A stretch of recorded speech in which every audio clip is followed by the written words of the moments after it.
പന്നിയാർ പുഴയോരത്ത് ഒഴിപ്പിക്കാൻ നടപടികൾ തുടങ്ങി. റവന്യൂ വകുപ്പ് നീക്കുന്നത് കയ്യേറി നിർമ്മിച്ച വീടുകളും കെട്ടിടങ്ങളും. അനിശ്ചിതകാല നിരാഹാര സമരത്തിൽ പ്രദേശവാസികൾ.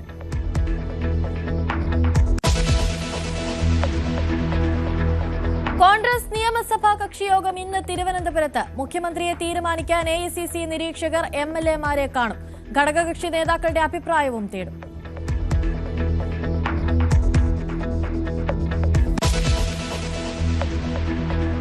തെരഞ്ഞെടുപ്പ് തോൽവിയിൽ CPM കേന്ദ്ര നേതൃത്വത്തിന്റെ ഇടപെടൽ. ജനങ്ങളോട് തെറ്റേറ്റു പറയണമെന്ന് കേന്ദ്ര നേതൃത്വം. കണക്കുകൾ നിരത്തി തോൽവി ലഘൂകരിക്കരുതെന്നും ആവശ്യം. തോൽവി വിലയിരുത്താൻ ഇന്ന് LDF യോഗം.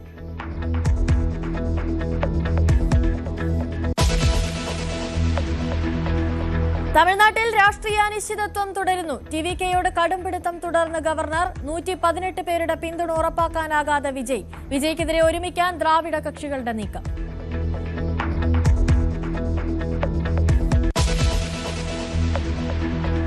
ബംഗാളിൽ വ്യാപക ആക്രമം. സുവേന്ദു അധികാരിയുടെ പേഴ്സണൽ അസിസ്റ്റന്റിനെ 4-അംഗ സംഘം വെടിവെച്ചു കൊന്നു. പിന്നിൽ തൃണമൂലെന്ന് BJP. രാഷ്ട്രപതി ഭരണം ആവശ്യപ്പെട്ട് തൃണമൂൽ സുപ്രീം കോടതിയിലേക്ക്. സ്ഥിതി ചർച്ച ചെയ്യാൻ BJP നിയമസഭാ കക്ഷിയോഗം ഇന്ന്.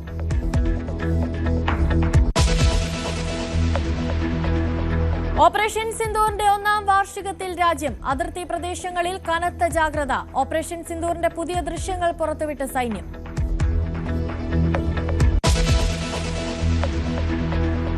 പശ്ചിമേഷ്യയിൽ സമാധാന ചർച്ചയിൽ വൻ പുരോഗതി. US നിർദ്ദേശങ്ങളിൽ ഇറാൻ ഇന്ന് മറുപടി നൽകിയേക്കും.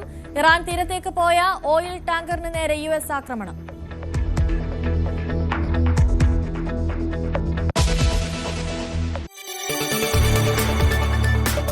കൂടുതൽ വാർത്തകൾക്ക് News 18 Keralam YouTube channel subscribe ചെയ്യുക.